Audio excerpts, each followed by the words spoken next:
अस्सलामुअलैकुम वरहमतुल्लाहि वबरकातुहू। अज़ीज़ तलबा, मैं मोहम्मद शहज़ाद ख़ान आप तमाम ही का अपने चैनल एस के एजुकेशन में खैर मकदम करता हूँ। आप तमाम ही का तहे दिल से इस्तक़बाल करता हूँ। उम्मीद करता हूँ आप तमाम ही खैर आफियत से होंगे और ये भी उम्मीद करता हूँ खुश खुर्रम ज़िंदगी गुजार रहे होंगे। और हाँ, एग्ज़ाम की तैयारी में तो आप लगे हुए हैं, ये बात मैं अच्छी तरह से जानता हूँ।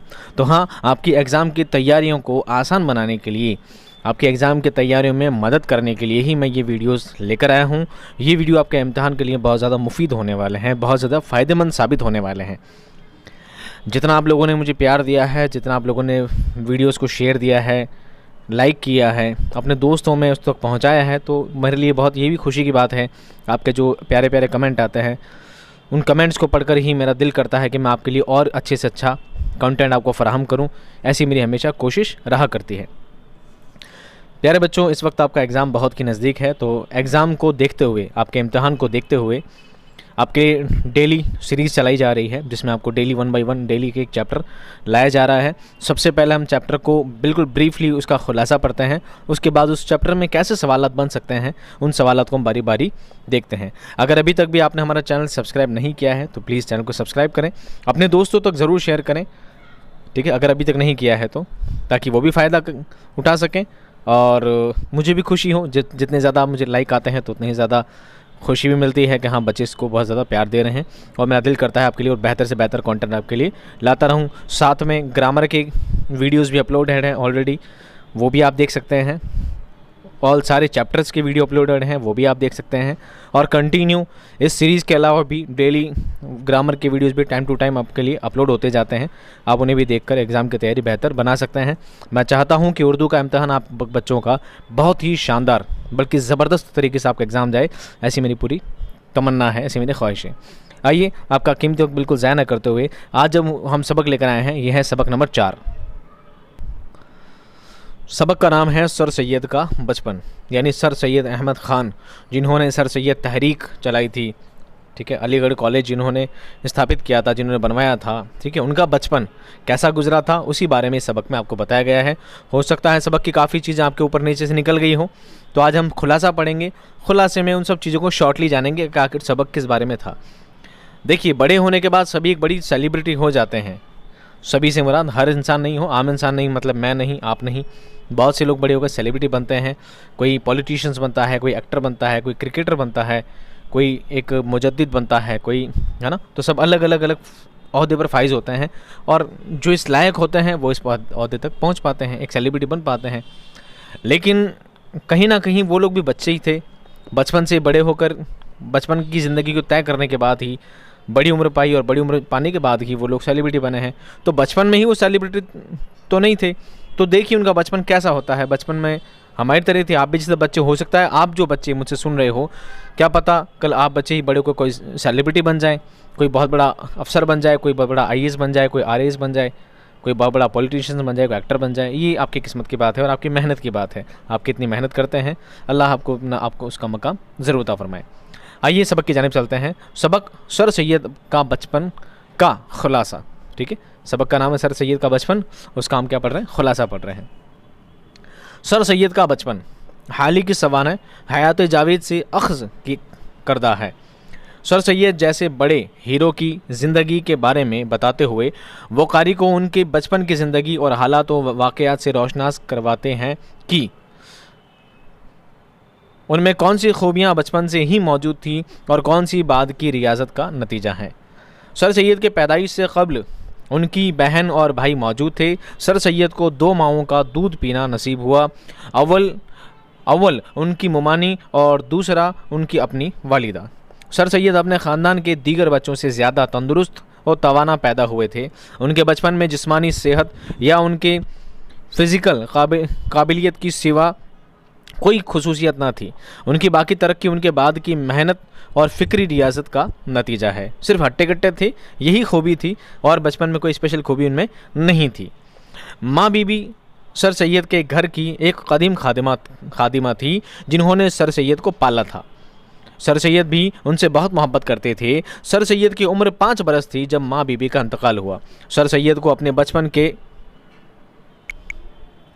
वाक़यात से ये याद है कि माँ बीबी उनको फालसे का शरबत पिला रही थी, लेकिन फिर कुछ देर बाद उनका इंतकाल हो गया। ये बात उनका बचपन की सिर्फ इतनी सी याद है कि माँ बीबी ने उनको पाल पोस के बड़ा किया था और बचपन में ही जब वो छोटे ही थे तब उनका इंतकाल हो गया था। सर सैयद उनकी वफ़ात पर बहुत रंजीदा थे, यानी दुखी थे।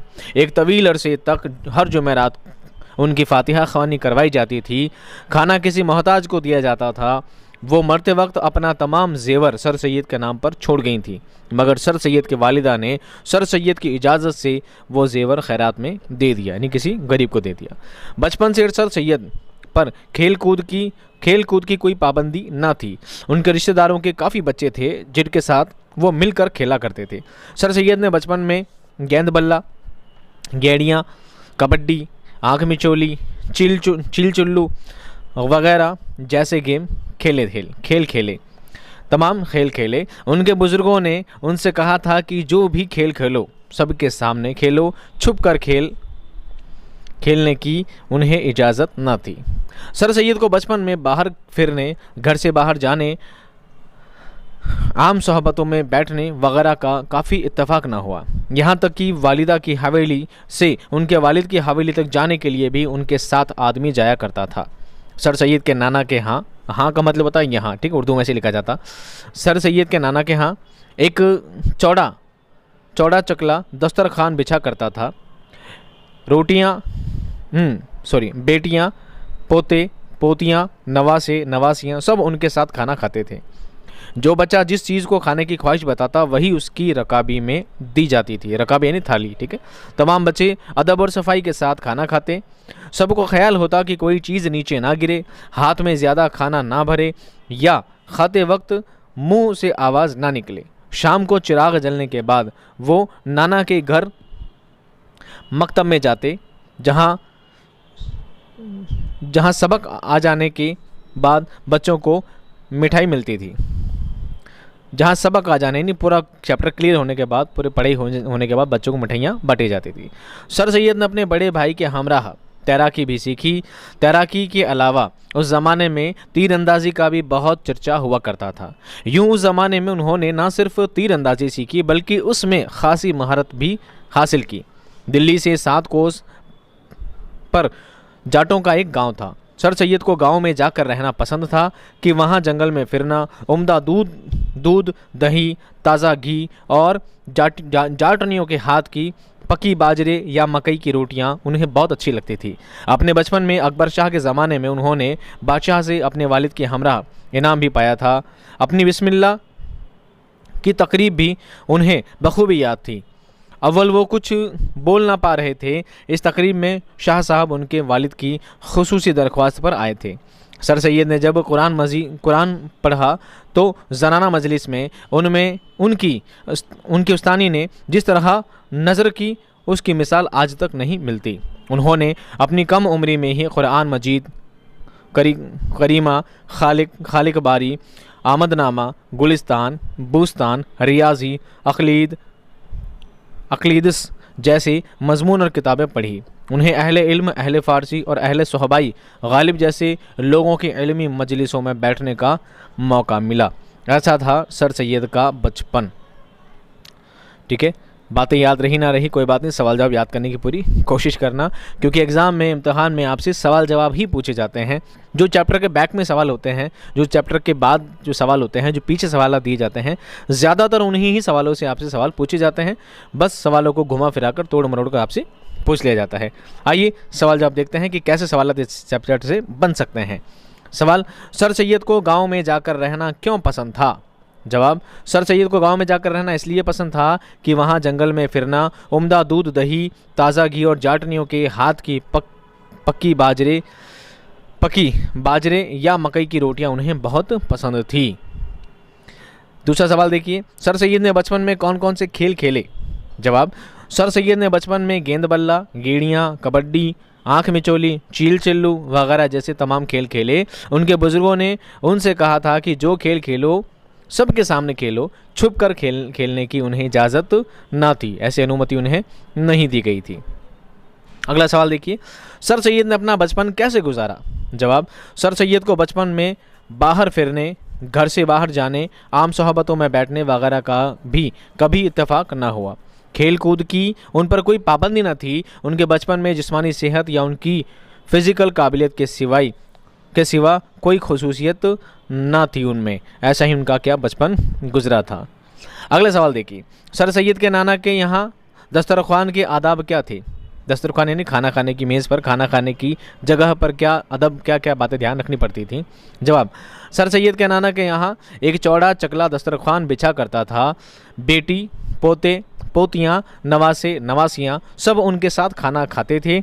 जो बच्चा जिस चीज़ को खाने की ख्वाहिश बताता वही उसे उसके रकाबी में दी जाती थी। तमाम बच्चे अदब और सफाई के साथ खाना खाते।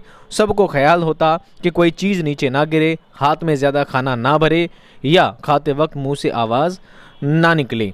ये दस्तरख्वान के आदाब वहाँ पर हुआ करते थे। शरीयत भी यही कहती है, आप भी खाना खाएं तो आप भी इन बातों का ध्यान रखा करें। अगला सवाल देखिए, सबक में माँ, बीबी और सर सैयद के ताल्लुक़ को किस तरह बयान किया गया है? अपने अल्फाज में बयान कीजिए। जवाब, माँ बीबी सर सैयद के घर की एक कदीम खादिमा थी। खादिमा ही कहेंगे, वैसे तो खिदमत गुजार को नौकरानी नहीं कहेंगे, ठीक है, वैसे नौकरानी ही है लेकिन अदब के लिहाज से खादिमा लिखा गया है, जिन्होंने सर सैयद को पाला था। सर सैयद भी उनसे बहुत मोहब्बत करते थे। सर सैयद की उम्र 5 बरस थी जब माँ बीबी का इंतकाल हुआ। सर सैयद को अपने बचपन के वाक़यात से ये याद है कि माँ बीबी उनको फालसे का शरबत पिला रही थी, लेकिन फिर कुछ देर बाद उनका इंतकाल हो गया। सर सैयद उनकी वफ़ात पर बहुत रंजीदा थे। एक तवील अरसे तक हर जुमेरात उनकी फातिहा ख्वानी करवाई जाती थी। खाना किसी मोहताज को दिया जाता था। वो मरते वक्त अपना तमाम जेवर सर सैयद के नाम पर छोड़ गई थी, मगर सर सैयद की वालिदा ने सर सैयद की इजाज़त से वो जेवर खैरात में दे दिया। अब देखिए, जो छोटे छोटे सवाल हैं, इन सवालों को, सारे सवालों को जब इकट्ठा करोगे ना तो क्या निकलेगा? सबक का खुलासा निकल आएगा। और अगर आपसे ये सवाल पूछ लिया जाए कि सबक का खुलासा पेश करें, आप इन सारे सवालों को एक साथ मर्ज कर दीजिए, सारे सवालों को जोड़ दीजिए, सबक का खुलासा अपने आप बन जाएगा। 1-1.5 पेज का आप आराम से जवाब दे पाएंगे। सबक का खुलासा और कुछ नहीं बल्कि सारे सवालों का क्या होता है? निचोड़ ही हुआ करता है। ठीक है, उम्मीद करता हूँ आपको वीडियो पसंद आया होगा। पसंद आया तो प्लीज़ अपने दोस्तों में ज़रूर शेयर करें, लाइक करें, सब्सक्राइब करें। ठीक है, चैनल आपका है, अपना है, आप इसे अपना चैनल समझ के ज़रूर लाइक करें, अपने दोस्तों तक ज़रूर शेयर करें ताकि मैं और बेहतर से बेहतर आप तक वीडियो पहुंचाता रहूं। मिलूंगा आपसे नेक्स्ट वीडियो में बहुत जल्द शानदार कंटेंट और शानदार वीडियो के साथ। तब तक खुश रहिए, आबाद रहिए, इम्तिहान की तैयारियों में जुटे रहिए। अल्लाह ताला आपको कामयाबी अता फरमाए। आमीन या रब्बल आलमीन। खुदा हाफ़िज़।